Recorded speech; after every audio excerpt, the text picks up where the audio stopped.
ನಮಸ್ತೆ. ನಮ್ಮ ಕುಟುಂಬ ಕನ್ನಡ ವ್ಲಾಗ್ಸ್ಗೆ ತಮ್ಮೆಲ್ಲರಿಗೂ ಸ್ವಾಗತ. ನಾನು ನಿಮ್ಮ ಪ್ರೀತಿಯ ಕನ್ನಡತಿ ಭಾಗ್ಯ. ಫ್ರೆಂಡ್ಸ್, ಎಲ್ಲರೂ ಹೇಗಿದ್ದೀರಾ? ಹೋಪಿ ಎಲ್ಲರೂ ಚೆನ್ನಾಗಿದ್ದೀರಾ ಅಂತ ಹೇಳಿ ಭಾವಿಸ್ತಾ, ಇವತ್ತು ಮಂಡೇ. ನಿನ್ನೆ ವಿಡಿಯೋ ನೋಡಿ ತುಂಬ ಜನ ತುಂಬ ಒಳ್ಳೊಳ್ಳೆ ಮೆಸೇಜನ್ನು ಕಳಿಸಿದ್ದೀರಾ. Thank you so much. And ಯಾಕೆ ಅಕ್ಕ 2 ಡೇಸಿಂದ ತುಂಬಾ ಬೇಜಾರಲ್ಲಿ ವೀಡಿಯೋಗಳನ್ನು ಅಪ್ಲೋಡ್ ಮಾಡ್ತಾಯಿದ್ದೀರಾ? ಸೊ ಅದಕ್ಕೂ ಆನ್ಸರನ್ನು ಕೊಡ್ತೀನಿ. ಆ್ಯಂಡ್ ಕೊನೆಯದಾಗಿ ನೋಡೋರಿಗೆ ಒಂದೊಳ್ಳೆ ಮಾಹಿತಿನೂ ಇರುತ್ತೆ. ಎಕ್ಸ್ಪೆಷಲಿ ಹೆಣ್ಣು ಮಕ್ಕಳಿಗೆ ಇದು ತುಂಬಾ ಇಂಪಾರ್ಟೆಂಟ್ ಅಂತ ಹೇಳೋಕ್ಕೆ ಇಷ್ಟಪಡ್ತೀನಿ. ಸೊ ಬನ್ನಿ, ಹಾಗಿದ್ರೆ ಇವತ್ತಿನ ವಂಡರ್ಫುಲ್ ವೀಡಿಯೋನ ಶುರು ಮಾಡೋಣ. ತುಂಬ ಜನ ನನಗೆ ಯೂಟ್ಯೂಬಲ್ಲಿ ಎಲ್ಲರೂ ಅಂತ ಹೇಳೋಕ್ಕಾಗೋದಿಲ್ಲ, ಕೆಲವೊಬ್ಬರು ತಮ್ಮ ಫ್ಯಾಮಿಲಿಲೇ ಒಬ್ಬಳು ಅನ್ನೋ ಥರ ನನ್ನನ್ನು ನೋಡಿ ಒಂಥರ ನನಗೇನಾದರೂ ಬೇಜಾರಾದರೆ ಅವ್ರಿಗೆ ಅವ್ರ ಅಕ್ಕನೋ ತಂಗಿನೋ ಫ್ರೆಂಡ್ಗೋ ಏನೋ ಬೇಜಾರಾಗಿದೆ ಅನ್ನೋ ಒಂದು ಕನ್ಸರ್ನಲ್ಲಿ ನನಗೆ ಮೆಸೇಜ್ ಮಾಡ್ತಿರಲ್ಲ, ತುಂಬ ಖುಷಿ ಆಗುತ್ತೆ. ನಮ್ಮವರು ಅಂತ ಅನ್ನಿಸ್ಕೊಂಡವರು ಕೆಲವೊಬ್ಬರು ಈಗ ಅವ್ರದ್ದೇ ಆದಂತಹ ಕೆಲವೊಂದು ದುಡ್ಡು ಕಾಸು ಬರೀ ಇದೆ. ಈಗ ಕಾಲ ನಡೀತಾ ಇರೋದು ಕಲಿಗಾಲ ಅಲ್ವಾ? ಕಲಿಯ ಒಂದು ಪ್ರಭಾವ ಹೇಗಿರುತ್ತೆ ಅಂತಂದರೆ ನಮ್ಮವರೇ ಒಡ್ಕೊಳ್ಳೋದು ಬಿಕಾಸ್ ಆಫ್ ದುಡ್ಡು. ಸೊ ದುಡ್ಡು ಈಗ ಎಲ್ರಿಗೂ ದೊಡ್ಡದಾಗಿದೆ, ಸಂಬಂಧಗಳಲ್ಲ. ಸೊ ಆ ಥರ ಒಂದು ಪರಿಸ್ಥಿತಿಯಲ್ಲಿ ನೀವೆಲ್ಲ ನನ್ನನ್ನು ನಿಮ್ಮೋಳು ಅಂತ ಹೇಳಿ ಇಷ್ಟು ಪ್ರೀತಿ ತೋರಿಸೋದಿದೆಯಲ್ಲ, thank you so much.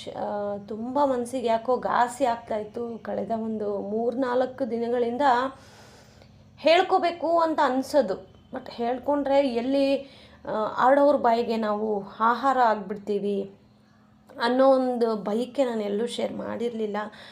But ಕೆಲವೊಂದು ಮಾತುಗಳು, ಕೆಲವೊಬ್ಬರು ನಮ್ಮ ಹಿಂದೆ ಆಡ್ತಾ ಇರುವಂತಹ ಮಾತುಗಳು ಕೇಳಿ ತಡ್ಕೊಳ್ಳೋ ಅಷ್ಟು ಶಕ್ತಿ ನನಗೆ, ಅಂದರೆ ತಡ್ಕೊಂಡೆ. ಬಟ್ ಆಗಲ್ಲ ಅಂತ ಅಂದಾಗೆ ನಾನು ವಾಯ್ಸ್ ರೈಸ್ ಮಾಡಿದೆ ಯೂಟ್ಯೂಬಲ್ಲಿ. ಸೊ ವಿಡಿಯೋ ಅಪ್ಲೋಡ್ ಮಾಡಿದ ಮೇಲೆ ಮನಸ್ಸೊಂದು ರೀತಿ ಹಗುರ, ಅಂದರೆ ಯಾರೋ ನಮ್ಮ ಹತ್ತಿರದವ್ರಿಗೆ ನಾನು ಶೇರ್ ಮಾಡಿದ್ದೀನಿ, ಈಗೊಂಥರ ಮನಸ್ಸು ರಿಲೀಫ್ ಆಯ್ತಪ್ಪ ಅನ್ನೋ ಥರ ಅನ್ನಿಸ್ತಿತ್ತು. ಸೊ ಹಾಗಾಗಿ ಕೆಲವೊಬ್ಬರು ಇರ್ತಾರಲ್ಲ, ಎಲ್ಲದರಲ್ಲೂ ತಪ್ಪು ಹುಡ್ಕೋರು, ಆ ಥರವ್ರಿಗೆ ನಾನು ಏನೂ ಹೇಳೋಕ್ಕೆ ಹೋಗೋದಿಲ್ಲ. ಯಾಕಂದ್ರೆ ನಿಮ್ಮ ಮನೇಲೂ ಹೆಣ್ಮಕ್ಳು ಇರ್ತಾರೆ, ನೀವೂ ಹೆಣ್ಮಕ್ಳಾಗಿರಬಹುದು, ಗೊತ್ತಿಲ್ಲ ಅದು ಐಡಿಗಳು ಯಾವ್ಯಾವುದು ಅಂತ. ನೀವೂ ಹೆಣ್ಮಕ್ಳಾಗಿದ್ದರೆ ಒಂದು ಹೆಣ್ಮಗಳನ್ನು ನೋವನ್ನು ಅರ್ಥ ಮಾಡ್ಕೊಳ್ಳಿ. ಸುಮ್ಮನೆ ಇದೆ ನನ್ನ ಹತ್ರ ಫೋನು, ಕಮೆಂಟ್ ಮಾಡೋಕ್ಕೆ ಶಕ್ತಿ ಇದೆ ಅಂತ ಮಾಡೋದಲ್ಲ. ಅಂದರೆ 90% ಅಷ್ಟು ಜನ ಒಳ್ಳೊಳ್ಳೆ ಕಮೆಂಟ್ಗಳು, ಒಳ್ಳೊಳ್ಳೆ ಮೆಸೇಜ್ಗಳನ್ನು ಮಾಡಿದ್ರಿ. ಇನ್ನು 10% ಎಲ್ಲ ಕಡೆ ಇದ್ದೇ ಇರ್ತಾರೆ, ಅಂಥವ್ರಿಗೆ ನಾವು ತಲೆಯನ್ನೇ ಕೆಡಿಸ್ಕೋಬಾರ್ದು ಗೈಸ್, ಮುಂದಕ್ಕೆ ಹೋಗ್ತಾ ಇರಬೇಕು. ಆ್ಯಂಡ್ ಸೋಮವಾರ ಬೆಳಗ್ಗೆ ಟಿಫನ್ಗೆ ಅಂತ ಹೇಳಿ ನಾನಿಲ್ಲಿ ಇಡ್ಲಿ ಮತ್ತು ಮೂಲಂಗಿ ಸಾಂಬಾರು ಮಾಡಿದ್ದೆ. ಸಾಂಬಾರು ಒಂಥರ ಡಿಫ್ರೆಂಟಾಗಿ ಮಾಡಿದ್ದೆ, ಲೈಕ್ ಹೋಟೆಲಲ್ಲೆಲ್ಲ ಮಾಡ್ತಾರಲ್ವ, ಆಂಧ್ರ ಸ್ಟೈಲ್ ಹೋಟೆಲ್. ಸೊ ಈ ರೆಸಿಪಿನ ನಾನು ಆಂಧ್ರ ಆಂಟಿ ಒಬ್ಬರು ಫ್ರೆಂಡ್ ಇದ್ದರು ನಾನು ನಮ್ಮಮ್ಮನ ಮನೆಯಲ್ಲಿ ಇದ್ದಾಗ. ಸೊ ಆ ಆಂಟಿ ಹೇಳ್ಕೊಟ್ಟಂತಹ ರೆಸಿಪಿ ಇವತ್ತು ಟ್ರೈ ಮಾಡೋಣ ಅಂತ ಹೇಳಿ ಮಾಡಿದೆ. ಪರ್ಯಂತ್ಗೂ ಹೇಗಿದ್ರು ಹಾಲಿಡೇಸ್ ಶುರುವಾಗಿದೆ, ಅವ್ನಿಗೆ ಇಡ್ಲಿ ಸಾಂಬಾರು ಅಂದರೆ ಪ್ರಾಣ. ಸೊ ಬೆಳಗ್ಗೆ ಮಧ್ಯಾಹ್ನ ಕೊಟ್ಟರು ಇಡ್ಲಿ ಸಾಂಬಾರು ತಿಂತಾನೆ. ಸೊ ಸ್ವಲ್ಪ ಸಾಂಬಾರನ್ನ ಒಂದು ರೀತಿ ಚೆನ್ನಾಗಿ ಮಾಡೋಣ ಅಂದರೆ ಒನ್ ಟೈಮ್ ತಿಂದರೆ ಅಯ್ಯಪ್ಪ ಸಾಕು ಅಂದರೆ, ಮೊದಲೆಲ್ಲ ನಾನು ಟೊಮೊಟೊ ಸಾಂಬಾರು ಮಾಡ್ತಾಯಿದ್ದೆ. ಅದು ಹೆಂಗಂತಂದರೆ ಒನ್ ಟೈಮ್ ತಿನ್ನೋಷ್ಟೊತ್ತಿಗೆ ಸಾಕಾಗ್ಬಿಡುತ್ತೆ. ಬಟ್ ಈ ಮೂಲಂಗಿ ಸಾಂಬಾರು ಸೇಮ್ ನಿಮಗೆ ಹೋಟೆಲಲ್ಲಿ ನೀವು ಎಷ್ಟೇ ಸತಿ ಇಡ್ಲಿ ಹಾಕ್ಕೊಂಡು ಸಾಂಬಾರು ಹಾಕ್ಕೊಂಡು ತಿಂದ್ರೂ ಅದೊಂಥರ ನ್ಯೂ ಟೇಸ್ಟ್ ಅಂತ ಅನಿಸುತ್ತೆ. ಇದಕ್ಕೆ ಒಂದು ಸ್ವಲ್ಪ ಸೀಕ್ರೆಟ್ ಇಂಗ್ರೀಡಿಯೆಂಟ್ಸ್ ಎಲ್ಲ ಇದೆ. ಸೊ ಅದೆಲ್ಲ ಹಾಕಿರೋದಕ್ಕೆ ಸಾಂಬಾರು ಅಲ್ಟಿಮೇಟಾಗಿ ಬಂದಿತ್ತು. ಆ್ಯಂಡ್ ಡೈಲಿ ಅಂತೂ ಅಂದರೆ ಹಾಲಿಡೇಸ್ ಇನ್ನು ಶುರುವಾಯಿತು. ನೆಕ್ಸ್ಟು ಪರ್ಯಂತ್ಗೆ ಸ್ಕೂಲ್ಸ್ ಎಲ್ಲ ಸ್ಟಾರ್ಟ್ ಆಗೋದು 5th ಸ್ಟಾರ್ಟ್ ಆಗುತ್ತೆ. ಇವತ್ತು ಫಸ್ಟ್ ಡೇ, ಅಂದರೆ ಯೂಶ್ವಲಿ ನಮಗೆ ಸ್ಯಾಟರ್ಡೇ ಸ್ಕೂಲಲ್ಲಿ ಇವೆಂಟ್ ಇತ್ತಲ್ವ, ಹೋಗಿದ್ವಿ. ಮಧ್ಯಾಹ್ನ ಅಲ್ಲೇ ಲಂಚ್ ಎಲ್ಲ ಮಾಡ್ಕೊಂಡು ಬಂದಿದ್ವಿ. So Saturday it's okay, normal. Sunday as usual ರಜಾ ಇರುತ್ತೆ. ಬಟ್ ಮಂಡೇಯಿಂದ ಹಾಲಿಡೇ ಶುರುವಾಯಿತೋ ಇಲ್ವೋ, ನಮ್ಮ ಮನೆಯಲ್ಲಿ ಆಟ ಆಡೋದು ಶುರು. ನೀವೆಲ್ಲ ಹೇಳ್ತೀರಲ್ವ, ಪರ್ಯಂತ ಎಷ್ಟು ಮೆಚ್ಯೂರು, ಎಲ್ಲ ಅರ್ಥ ಮಾಡ್ಕೋತಾನೆ ಅಂತ. ಕೆಲವೊಂದು ವಿಚಾರ ಹೌದು, ಬಟ್ ಎಲ್ಲದನ್ನು ನಾವು ಅವ್ರಿಗೆ ಹೇರೋಕ್ಕಾಗೋದಿಲ್ಲ. ಮಕ್ಕಳು ಕೆಲವೊಂದನ್ನು ಮಕ್ಕಳ ರೀತಿಯೇ ಮಾಡಿದ್ರೇ ಚೆಂದ. ಪರ್ಯಂತ ದೊಡ್ಡವನಾಗ್ಬಿಟ್ಟಿದ್ದಾನೆ, ನಿಮಗೇನು ಬರ್ಡನ್ ಕೊಡೋದಿಲ್ಲ. ಬಟ್ ಮಕ್ಕಳು ತೀಟೆ ಗಲೀಜು ಅಂತ ಬಂದಾಗ ಮಗು ಅಲ್ವಾ, ಅದು ಕಾಮನ್. ನಾನಿದು ಏನಕ್ಕೆ ವಿಡಿಯೋ ಮಾಡ್ತಾಯಿದ್ದೀನಿ ಅಂತಂದರೆ ನಿಮ್ಮೆಲ್ಲರಿಗೂ ಒಂದು ಭ್ರಮೆಯಲ್ಲಿ ಇರ್ತೀರ ಗೊತ್ತಾ, ಲೈಕ್ ಎಲ್ಲ ಮಕ್ಕಳು ಒಂದೇ ಗಾಯ್ಸ್, ಪರ್ಯಂತ ಡಿಫ್ರೆಂಟ್ ಇಲ್ಲ. ಅವನು ಮಾಡ್ತಾನೆ, ತೀಟೆ ಮಾಡ್ತಾನೆ, ಜಗಳ ಮಾಡ್ತಾನೆ, ಕೋಪ ಮಾಡ್ಕೋತಾನೆ. ಆ್ಯಂಡ್ ನಾನು ನಮ್ಮ ಯಜಮಾನ್ರು ಏನಾದರೂ ಸ್ವಲ್ಪ ಜಗಳ ಏನಾದರೂ ಶುರು ಮಾಡಿದ್ರೆ ಬಂದು ಇಬ್ರಿಗೂ ಬುದ್ಧಿವಾದ ಹೇಳ್ತಾನೆ. ಸೊ ಅವಾಗ ಅನಿಸುತ್ತೆ ಅಂದರೆ ನಮ್ಮಿಬ್ಬರಿಗೂ ಏನೊಂಥರ ಫಾದರ್ ಮದರ್ ಥರ. ಲಿಟ್ರಲಿ ಹೇಳ್ತೀನಿ ಗೈಸ್, ಯಾರೂ ಇಲ್ಲ ನಮಗೆ ಅನ್ನೋ ಫೀಲಿಂಗನ್ನು ಇವನೊಬ್ಬನೇ ನಮಗೆ ಕಡಿಮೆ ಮಾಡಿರೋದು. ನಾನಿದ್ದೀನಿ ಮಮ್ಮಿ, ಡೋಂಟ್ ವರಿ, ನಾನಿದ್ದೀನಿ ಡ್ಯಾಡಿ, ಯು ಡೋಂಟ್ ವರಿ. ಈ ನಡುವೆ ಅಂತೂ ನಮ್ಮ ಯಜಮಾನ್ರ ಆಫೀಸಲ್ಲಿ ಹೆಂಗಿದೆ ಟೆನ್ಷನ್ ಅಂತ ಅಂದರೆ, ಲಿಟ್ರಲಿ ನನಗೆ ನನ್ನ ಮಗನಿಗೆ ಎಷ್ಟು ಕೋಪ ಬರುತ್ತೆ ಅಂತಂದರೆ, ಯಾವ ಕೆಲಸನೂ ಬೇಡ, ಆರಾಮಾಗಿ ಮನೇಲಿರಿ ನೀನು ಕೆಲಸ ಬಿಟ್ಬಿಟ್ಟು ಅನ್ನೋ ಥರ. ಬ್ಯಾಂಕ್ ಸೆಕ್ಟರ್ಸೇ ಹಾಗೆ, ಒಂದು ತಿಂಗಳಿರೋ ಥರ ಇನ್ನೊಂದು ತಿಂಗಳಿರೋದಿಲ್ಲ. ತುಂಬಾ ಒಂಥರ ಹೆಡ್ಡೇಕ್ ಥರ ಇರುತ್ತೆ ಆ ದಿನಗಳೆಲ್ಲನೂ. ಇವಾಗ ಇಯರ್ ಎಂಡ್ ಬೇರೆ, ತುಂಬಾ ನಮ್ಮ ಯಜಮಾನ್ರಿಗೆ ಪಾಪ ಪ್ರೆಷರು. ಸೊ ಅವಾಗೂ ಅಷ್ಟೇ ಪರ್ಯಂತ ಎಷ್ಟು ಸ್ಟ್ರಾಂಗಾಗಿ ಹೇಳ್ತಾನೆ, ಡೆಡೆ ಬಿಟ್ಬಿಡ್ಡೆ, ನಾವಿದ್ದೀವಿ ಆರಾಮಾಗಿ, ನಾನು ಆಫೀಸ್ಗೆ ಹೋಗ್ತೀನಿ ಡ್ಯಾಡಿ, ಚೆನ್ನಾಗಿ ಓದ್ಬಿಟ್ಟು ಅಮೇರಿಕಾದಲ್ಲಿ ಹೋಗಿ ಸೆಟ್ಲ್ ಆಗಿಬಿಡೋಣ ಡ್ಯಾಡಿ ಅಂತ ಒಂದು ರೀತಿ ಮೋಟಿವೇಶನ್ ಕೊಡ್ತಾನಲ್ಲ, ಅದು ನಮ್ಗೆ ಎಷ್ಟೋ ಒಂದು ರೀತಿ ಹೋಪ್ ಕೊಡುತ್ತೆ ಗೈಸ್.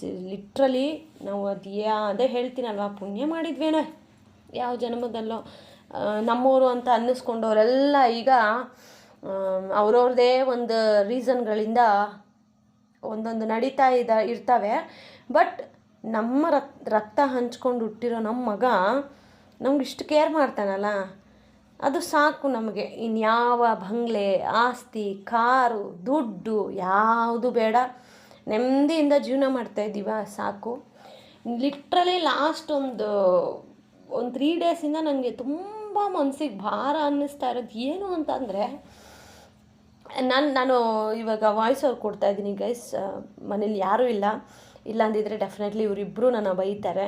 ನಾನೇನಾದರೂ ಅಳೋದು ಈ ಥರ ಸ್ಯಾಡಾಗಿ ವಿಡಿಯೋಗೆ ವಾಯ್ಸ್ ಓವರ್ ಏನಾದರೂ ಕೊಟ್ಟರೆ ಡೆಫಿನೆಟ್ಲಿ ಇವರಿಬ್ಬರು ಕೋಪ ಮಾಡ್ಕೋತಾರೆ. ಆ್ಯಂಡ್ 3 ಡೇಸಿಂದ ನನಗೆ ಹೆಂಗಾಗ್ತಾಯಿದೆ ಅಂದರೆ, ಮೋಸ್ಟ್ಲಿ ನನಗೆ ಈ ಪೀರಿಯಡ್ಸ್ ಹತ್ತತ್ರ ಬಂದಾಗ ಎಮೋಷ್ನಲಿ ಏನೋ ಒಂದು ರೀತಿ ನನಗೆ ಹಿಟ್ ಹೊಡೆಯೋದು ಅಂತಾರಲ್ವ, ಸೊ ಹಿಟ್ ಮಾಡ್ತಾ ಇರೋ ಥರ ಅನಿಸುತ್ತೆ ನನಗೆ. ಕೆಲವೊಂದನ್ನು ತುಂಬ ಓವರ್ ಥಿಂಕಿಂಗ್ ಮಾಡ್ತಾಯಿದ್ದೀನಿ ಅಂತ ನನಗೆ ಅನ್ನಿಸ್ತಾ ಇದೆ. ಅಂದರೆ ಫ್ಯೂಚರ್ ಹೇಗೋ ಏನೋ, ಈಗಲೇ ಹೀಗಿದ್ದೀವಿ, ನಮ್ಮನ್ನು ಆಡ್ಕೊಂಡವ್ರ ಮುಂದೆ ನಾವು ಇನ್ನೂ ಬೆಳೆದಿಲ್ವಲ್ಲ, ಇನ್ನೂ ಹೀಗೆ ಇದ್ದೀವಲ್ವ, ಅವ್ರು ಮಾತ್ರ ಚೆನ್ನಾಗಿದ್ದಾರೆ, ನಮ್ಮನ್ನು ಅಯ್ಯೋ ಅನ್ನಿಸ್ತವ್ರೆಲ್ಲ ಭಗವಂತ ಎಲ್ಲೆಲ್ಲೋ ಇಟ್ಟಿದ್ದಾನೆ. ನಿಜವಾಗ್ಲೂ ಕೆಲವೊಂದು ಸತಿ ನನಗೆ ಪೂಜೆನೂ ಮಾಡೋದು ಬೇಡ, ಯಾವುದು ಬೇಡ ಅಂತ. ಲಿಟ್ರಲಿ ನೀವು ನಂಬಲ್ಲ, ನಾನು ಸ್ಯಾಟರ್ಡೆ ದೀಪನೂ ಹಚ್ಚಿಲ್ಲ, ನಂಗೆ ಅಷ್ಟು ಬೇಜಾರಾಯಿತು. ನಮ್ಮ ಯಜಮಾನ್ರಿಗೂ ಆಫೀಸಲ್ಲಿ ಪ್ರೆಷರು, ನನಗಿಲ್ಲಿ ಏನು ಅನ್ಕೋತಾ ಇದ್ದೀವೋ ಯಾವುದೂ ಆಗ್ತಾಯಿಲ್ಲ, ಎಲ್ಲ ಒಂದು ರೀತಿ ಸ್ಟಕ್ ಆಗಿದೆ. ರೇಖಿ ಧ್ಯಾನ ಮಾಡ್ತಾಯಿದ್ರು, ಮೋಟಿವೇಶ್ನಲ್ ನಮ್ಮನ್ನು ನಾವು ಎಷ್ಟೇ ಮಾಡಿಕೊಂಡ್ರೂ ಎಮೋಷ್ನಲಿ ತುಂಬ ವೀಕ್ ಆಗೋ ಥರ ಅನ್ನಿಸ್ತಾ ಇದೆ. ಸೊ ಇದೆಲ್ಲ ಆಗ್ತಾ ಇರೋದಕ್ಕೆ ನನಗೆ ಒಂದು ರೀತಿ ಏನು ಹೇಳಬೇಕು ಅಂತ ಗೊತ್ತಾಗ್ತಾ ಇಲ್ಲ ನನಗೆ.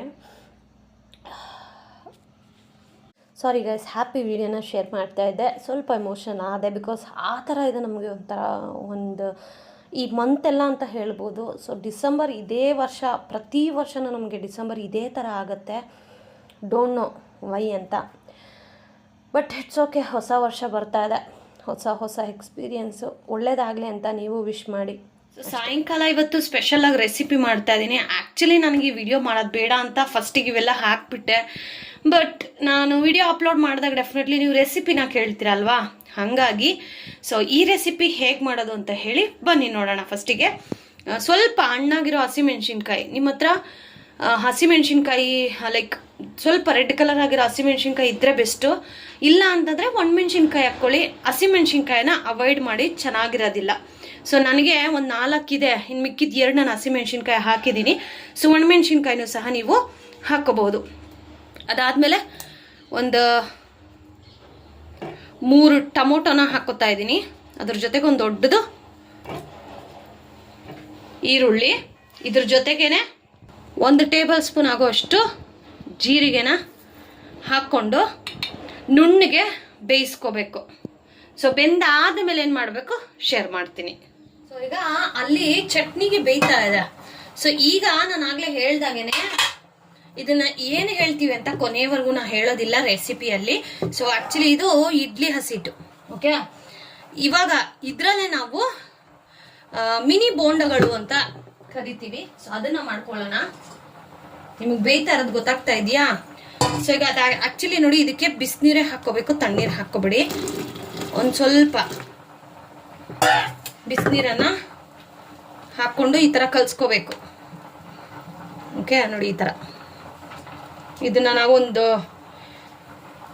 2 days ಆದ್ರೂ ಇಟ್ಕೋಬಹುದು. ಸೊ ಸಾಯಂಕಾಲ ನಿಮ್ಗೆ ಟೈಮ್ ಸಿಕ್ಕಾಗ ನೀವು ಹಾಕೋಬಹುದು. ಸೊ ಇವಾಗ ಸ್ವಲ್ಪ ಕನ್ಸಿಸ್ಟೆನ್ಸಿ ನೋಡ್ಕೊಂಡು ನಾವು ಮೈದಾ ಹಸಿಟ್ಟನ್ನ ಹಾಕೋಬೇಕಾಗತ್ತೆ. ಸೊ ಸ್ವಲ್ಪ ಸ್ವಲ್ಪ ನೋಡ್ಕೊಂಡು ಹಾಕೊಳ್ಳೋಣ. ಅದ್ರ ಜೊತೆಗೆ ರುಚಿಗೆ ತಕ್ಕಷ್ಟು ಉಪ್ಪನ್ನು ಸ್ವಲ್ಪ ಹಾಕೋತೀನಿ. ಸೊ ನೀರ್ಗಿರಿ ಏನು ಇಲ್ಲ, ಬಿಸಿನೀರೇ ಹಾಕೋಬೇಕು. ಸೊ ಇದು ದೋಸೆ ಹಸಿಟ್ಟು ಏನು ಮಿಕ್ಕಿರುತ್ತಲ್ಲ, ಸೊ ಮನೇಲಿ ದೋಸೆ ತಿಂದು ಸಾಕಾಗಿರುತ್ತೆ, ಅಥವಾ ಇಡ್ಲಿ ತಿಂದು ಸಾಕಾಗಿರುತ್ತೆ. ಸೊ ಆ ಥರ ಇದ್ದಾಗ ಮಿಕ್ಕಿರೋ ದೋಸೆ ಹಿಟ್ಟಲ್ಲಿ ಈ ಥರ ಮಾಡ್ಕೊಳ್ಳಿ. ಓಕೆ, ಇದನ್ನ ನೋಡಿ ಈ ಥರ ಕಲ್ಸ್ಕೋಬೇಕು.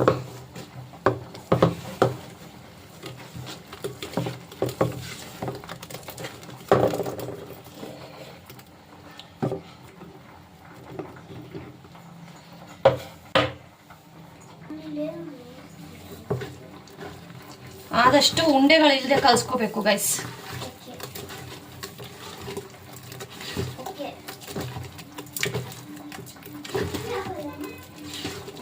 ಇರಮ್ಮ ಹಾಕು, ಬಟ್ ಮ್ಯೂಟ್ ಇಕ್ಕು.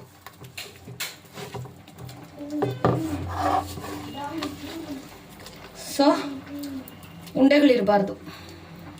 ಓಕೆ, ಎತ್ಕೊಂಡು ಈ ತರ ಬಿಡಕ್ಕೆ ಹಾಕ್ಬೇಕು. ಬಟ್ ಇನ್ನು ನಾನು ಸ್ವಲ್ಪ ಹಸಿಟ್ಟನ್ನ ಹಾಕೋತೀನಿ.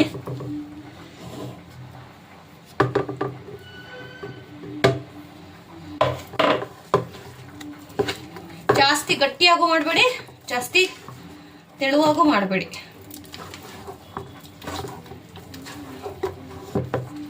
ಸೋಡಾ ಬೇಕು ಅಂದ್ರೆ ಹಾಕೊಳ್ಳಿ, ಬೇಡ ಅಂದ್ರೆ ಬೇಡ.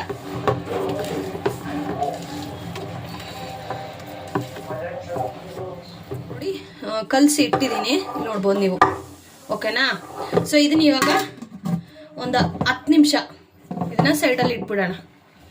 ಆಗಲೇ ನಾವೇನು ಬೇಯಿಸಿಟ್ಕೊಂಡಿದ್ವಲ್ಲ ಫ್ರೆಂಡ್ಸ್, ಅದು ತಣ್ಣಗಾಗಿದೆ. ಸೊ ಇವಾಗ ನೀರಿನ ಸಮೇತ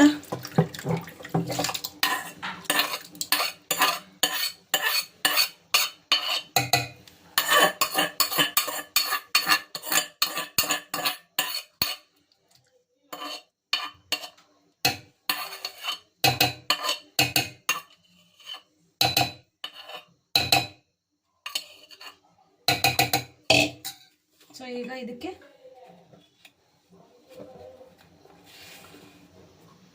ರುಚಿಗೆ ಎಷ್ಟು ಬೇಕೋ ಅಷ್ಟು ಸಾಲ್ಟ್,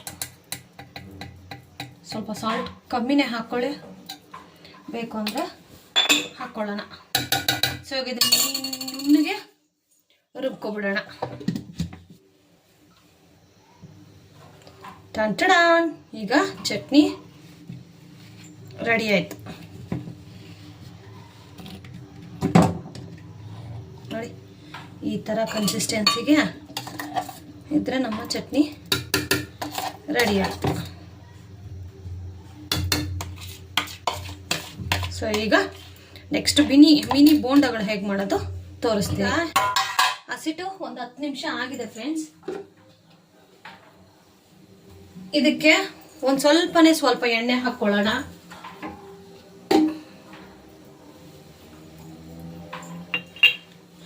ಆ್ಯಕ್ಚುಲಿ ನಾನು ಬಜ್ಜಿ ಮಾಡಿದ್ದೆ ನೆನ್ನೆ, ಓಕೆನಾ? ಸೊ ಅದು ಎಣ್ಣೆ ಸ್ವಲ್ಪ ಇದೆ, ನಾನು ಅದನ್ನೇ ಯೂಸ್ ಮಾಡ್ತಾ ಇದ್ದೀನಿ ಒಂದು ಸ್ವಲ್ಪ. ಓಕೆನಾ? ಎಣ್ಣೆ ಹಾಕಿ ಈಗ ಇದನ್ನ ನೀಟಾಗಿ ಕಲಿಸ್ಕೋಬೇಕು. ಕಲಿಸ್ಬಿಟ್ಟು ಹಾಗೇನೆ ಎಣ್ಣೆಗೆ ಬಿಡಬೇಕು. ಸೊ ಬನ್ನಿ ತೋರಿಸ್ತೀನಿ. ಸೊ ಈಗ ಇಲ್ಲಿ ಎಣ್ಣೆ ಕಾಯಕ್ಕಿಟ್ಟಿದ್ದೀನಿ. ಆಮೇಲೆ ನನ್ನೊಬ್ರು ಸ್ನೇಹಿತರು ಹೇಳಿದ್ರು ಏನು ಅಂತ ಅಂದ್ರೆ, ಅಕ್ಕ ನೀವು ಫಸ್ಟಿಗೆನೆ ಟೀ ಪುಡಿ ಎಲ್ಲ ಹಾಕ್ಬಿಡ್ತೀರಾ, ಹಂಗೆ ಹಾಕ್ಬಿಡಿ. ಹುಕ್ ಬಂದ್ಮೇಲೆ ಒಂದು ಹುಕ್ ಬರಲಿ, ಹಾಲು ಅದಾದ್ಮೇಲೆ ಸಕ್ಕರೆ ಹಾಕಿ ನೀವು ಟೀ ಪುಡಿ ಹಾಕಿ ಅಂತ. ಆಕ್ಚುಲಿ ಏನಂತಂದ್ರೆ ಮೊದಲು ಅಂದ್ರೆ ನಾನು ಸ್ಟಾರ್ಟಿಂಗ್ ಡೇಸ್ ಅಲ್ಲಿ ಅದೇ ತರ ಮಾಡ್ತಾ ಇದ್ದೆ. ಬಟ್ ಅದಾದ್ಮೇಲೆ ನೋಡೋಣ, ಟ್ರೈ ಮಾಡೋಣ, ಚೇಂಜ್ ಮಾಡೋಣ ಅಂತ ಹೇಳಿ ಪ್ರೊಸೀಜರ್ನ ಚೇಂಜ್ ಮಾಡಿದೆ.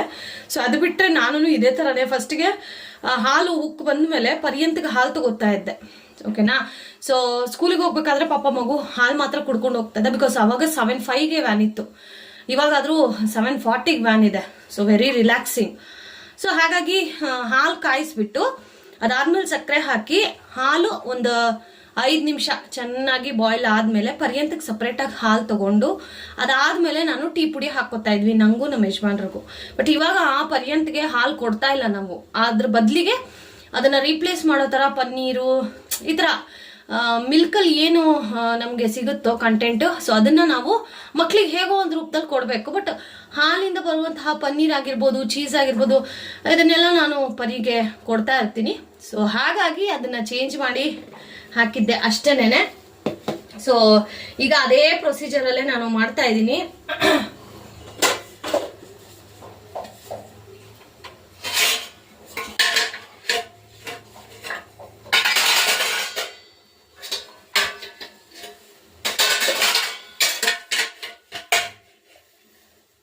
ಈಗ ಉಕ್ಕು ಬರ್ತಾ ಇದೆ, ಇಲ್ಲಿ ಎಣ್ಣೆ ಬಿಸಿಗಿಟ್ಟಿದ್ದೀನಿ.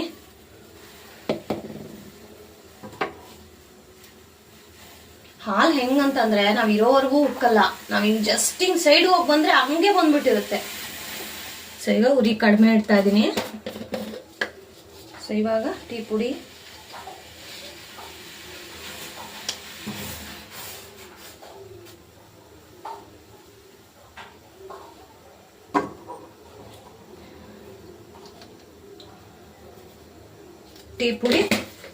ಆಮೇಲೆ ಸಕ್ಕರೆ. ಗೈಸ್, ಶುಂಠಿ ಎಲ್ಲ ಹಾಕಿ ಅಂತ ಹೇಳ್ತೀರಾ ತುಂಬಾ ಜನ ಟೀಗೆ. ಆಕ್ಚುಲಿ ಶುಂಠಿ ಹಾಕ್ತಿವಿ ಯಾವಾಗ ಅಂತಂದ್ರೆ ಮನೇಲಿ ಕೋಲ್ಡ್ ಕಾಫ್ ಈ ತರ ಏನಾದ್ರು ಇದ್ದಾಗ ನಾನು ಶುಂಠಿ ಹಾಕ್ತೀನಿ. ನಾರ್ಮಲ್ ಆಗಿ ಶುಂಠಿ ಹಾಕಲ್ಲ. ಯಾಕೆ ಅಂತಂದ್ರೆ ಶುಂಠಿ ಹೀಟ್. ಓಕೆನಾ. ಸೊ ನಮ್ಗೆ ಹೀಟ್ ಅಂದ್ರೆ ಸ್ವಲ್ಪ ಬಾಯಲ್ಲೆಲ್ಲ ಉಕ್ಕದು, ಸೊ ಈ ತರ ಪ್ರಾಬ್ಲಮ್ಗಳು ಶುರು ಆಗುತ್ತೆ. ಸೊ ಹಾಗಾಗಿ ಶುಂಠಿ ಹಾಕೊಳ್ಳಲ್ಲ. ಓಕೆನಾ. ಸೊ ಈಗ ಅದು ಬೇಯ್ಲಿ. ಈಗ ನಾವು ಪುಟಾಣಿ ಏನಂತೀವಿ ಗೋಲಿ ಬಜೆ, ಸೊ ಅದನ್ನ ಬಿಡೋಣ. ಸೊ ಫಸ್ಟಿಗೆ ನೋಡಿ ನೀರಲ್ಲಿ ಕೈ ತೇವ ಮಾಡ್ಕೋಬೇಕು. ತೇವ ಮಾಡ್ಕೊಂಡಾದ್ಮೇಲೆ ಇಲ್ಲಿ ಎಣ್ಣೆ ಹಾಕಿದೀವಿ, ಗೊತ್ತಾಗ್ತಾ ಇದೆ ನಿಮಗೆ. ಎಣ್ಣೆನ ನೀಟಾಗಿ ನಾವು ಕಲಿಸ್ಕೋಬೇಕು. ಸೊ ಈ ಥರ ಹೀಗೆ ಎಲ್ಲದಕ್ಕೂ ಆಗೋ ಥರ ಗೊತ್ತಾಗ್ತಾ ಇದೆಯಾ ನಿಮಗೆ? ನೋಡಿ ಇನ್ನ ಬಿಟ್ಟೇ ಇಲ್ಲ. ಚೇರ್ ಎತ್ಕೋಬೋ, ಹೋಗೋ. ಎಗರುತ್ತೆ ಹೋಗ್ಮ, ಬೇಡ ಗೈಸ್. ಮಕ್ಕಳ ಮುಂದೆ ಮಾಡೋವಾಗ ಸ್ವಲ್ಪ ಹುಷಾರಾಗಿರಿ. ಬಿಕಾಸ್ ನಾನು ಫಸ್ಟ್ ಟೈಮ್ ಮಾಡ್ತಾ ಇರೋದು. ನನ್ನ ಫ್ರೆಂಡ್ ನನಗೆ ಹೇಳ್ಕೊಟ್ಲು. ಸೊ ಯಾವುದಕ್ಕೂ ಮಕ್ಕಳನ್ನ ದೂರ ಇಡಿ. ಓಕೆನಾ. ಸೊ ಇವಾಗ ಇಷ್ಟಿಷ್ಟು ಪುಟಾಣಿಗಳಿಗೆ ತಗೊಂಡು ಎಣ್ಣೆಲಿ ಬಿಡೋಣ.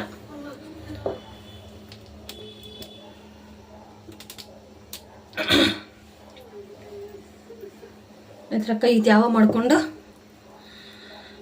ಆಕ್ಚುಲಿ ಫಸ್ಟ್ನೇ ಸತಿ ಅಲ್ವಾ, ನೋಡೋಣ ನಾನು ನಿಮ್ಮ ಥರನೇ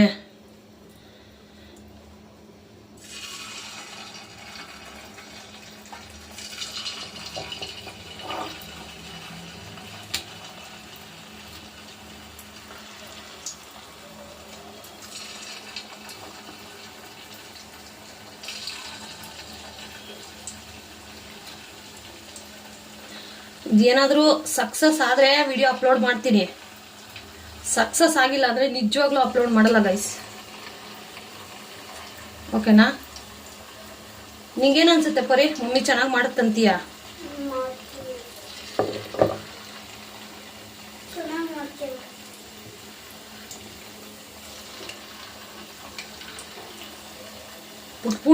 ಪುಟಾಣಿಯಾಗಿ ಬಿಡೋದೇ ಒಂದು ಟಾಸ್ಕ್ ಗೈಸ್. ನೀನ್ ಹೇಳ್ತಿಲ್ಲ ಬಿಗ್ ಬಾಸ್ ಹೋಗ್ಲ ನಾನು ಅಂತ ನೋಡಿ ಇಂಕೆಲ್ಲ ಆ ಟಾಸ್ಕ್ ಅಂತ ನೀನು ಮಾಡ್ತೀಯ. ಓಕೆ ಹೋಗ್ತೇವೆ. ಬಿಗ್ ಬಾಸ್ ಅಲ್ಲಿ ಹಿಂಗೆ ಬರೋದು ಟಾಸ್ಕ್ ಚಿಕ್ಕದು ಆ ಥರ ಆಗ್ತದೆ. ಸೊ ಜಸ್ಟ್ ಇವಾಗ ಒಂದು ಬ್ಯಾಚ್ ಮಾತ್ರ ಹಾಕಿದ್ದೀನಿ, ನೋಡೋಣ ಹೆಂಗೆ ಬರುತ್ತೆ ಅಂತ. ಆಮೇಲೆ ನೆಕ್ಸ್ಟ್ ಬ್ಯಾಚ್ಗೆ ಏನು ಕಮ್ಮಿ ಆಗಿದೆಯೋ ನೋಡಿಕೊಂಡು ಹಾಕ್ಕೊಳ್ಳೋಣ. ತಕ್ಷಣನೇ ಕಲಸೋದೇನು ಬೇಡ ಗೈಸ್.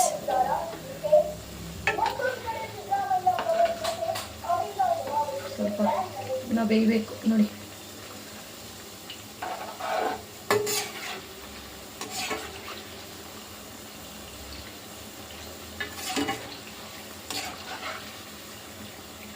ಇದು ಎರಡು ಕಡೆನೂ ಬೇಯಲಿ ಫಸ್ಟ್.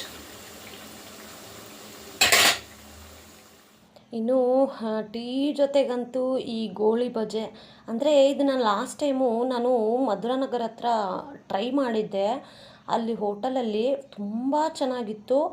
ಅಲ್ಲಿರೋ ಆಂಟಿಗೆ ಅದೇನು ದುರಹಂಕಾರ ಗೊತ್ತಿಲ್ಲ. ಅದೇ ಆಂಟಿ ಮೊದಲು ಫುಟ್ಪಾತ್ ಅಂಗಡಿ ಇಟ್ಕೋತಾರಲ್ಲ, ಅಂದರೆ ತಳ್ಳೋ ಗಾಡಿ, ಅಲ್ಲಿ ಇಟ್ಕೊಂಡಿದ್ರು. ಅವಾಗ ಅವರು ತುಂಬ ಪ್ರೀತಿಯಿಂದ ಮಾತಾಡ್ಸೋರು. ಚಟ್ನಿ ಬೇಕಮ್ಮ, ಇನ್ನೊಂದು ಪ್ಲೇಟ್ ಕೊಡಲಾ, ಈ ಥರ. ಬಟ್ ಇವಾಗ ಅಲ್ಲಿದೆ ತಗೊಳ್ಳಿ, ಈ ಥರ ಗೈಸ್. ನಾನು ಅಯ್ಯಪ್ಪ ಇನ್ನೊಂದು ಸತಿ ಈ ಅಮ್ಮನ ಹೋಟ್ಲಿಗೆ ಬರಬಾರ್ದಪ್ಪ, ಮನೇಲಿ ಹೆಂಗಾದ್ರೂ ಮಾಡಿ ಟ್ರೈ ಮಾಡೋಣ ಅಂತ ಹೇಳಿ ಇವತ್ತು ಟ್ರೈ ಮಾಡಿದೆ. ಸೀರಿಯಸ್ಲಿ ನೀವು ನಂಬಲ್ಲ, ಟೀ ಜೊತೆಗಂತೂ ದ ಬೆಸ್ಟ್ ಬೆಸ್ಟ್ ಬೆಸ್ಟ್ ಅಂತ ಹೇಳ್ತೀನಿ. ಟ್ರೈ ಮಾಡಿ ನೀವು, ಡೆಫಿನೆಟ್ಲಿ ಟ್ರೈ ಮಾಡಿ, ಹೇಗಾಯಿತು ಅಂತ ಕಮೆಂಟ್ ಮಾಡಿ. ಸಂಜೆ ಸ್ನ್ಯಾಕ್ಸ್ಗೆ ಈಗಂತೂ ಮಕ್ಕಳಿಗೆ ಹಾಲಿಡೇಸ್ ಇರುತ್ತೆ, ಸೊ ಡೆಫಿನೆಟ್ಲಿ ನೀವು ಮಾಡಿ, ನಿಮ್ಮ ಮಕ್ಕಳಿಗೂ ಇಷ್ಟ ಆಗುತ್ತೆ. ಆ್ಯಂಡ್ ಇವತ್ತು ಹೆಣ್ಮಕ್ಳಿಗೆ ಯೂಸ್ ಆಗುವಂತಹ ಒಳ್ಳೆ ರೆಸಿಪಿನ ಶೇರ್ ಮಾಡಿದ್ದೀನಿ. ಸೊ ಹೆಣ್ಮಕ್ಳು ಆದಷ್ಟು ಬೇಗ ಬೇಗ ಬೇಗ ಲೈಕ್ ಮಾಡಿ. ಆ್ಯಂಡ್ ವಿಡಿಯೋ ಇಷ್ಟ ಆದರೆ ನಿಮ್ಮ ಫ್ರೆಂಡ್ಸ್ಗೂ ಶೇರ್ ಮಾಡಿ. ಜೆಂಟ್ಸು ನೀವೂ ಅಷ್ಟೇ ಡೆಫಿನೆಟ್ಲಿ ಕಣ್ಣು ಮುಚ್ಕೊಂಡು ಈ ರೆಸಿಪಿನ ಟ್ರೈ ಮಾಡಿ ಅಂತ ಹೇಳ್ತೀನಿ. ಟೀ ಜೊತೆಗೆ ಬೆಸ್ಟ್ ಅಂತ ಹೇಳ್ತೀನಿ.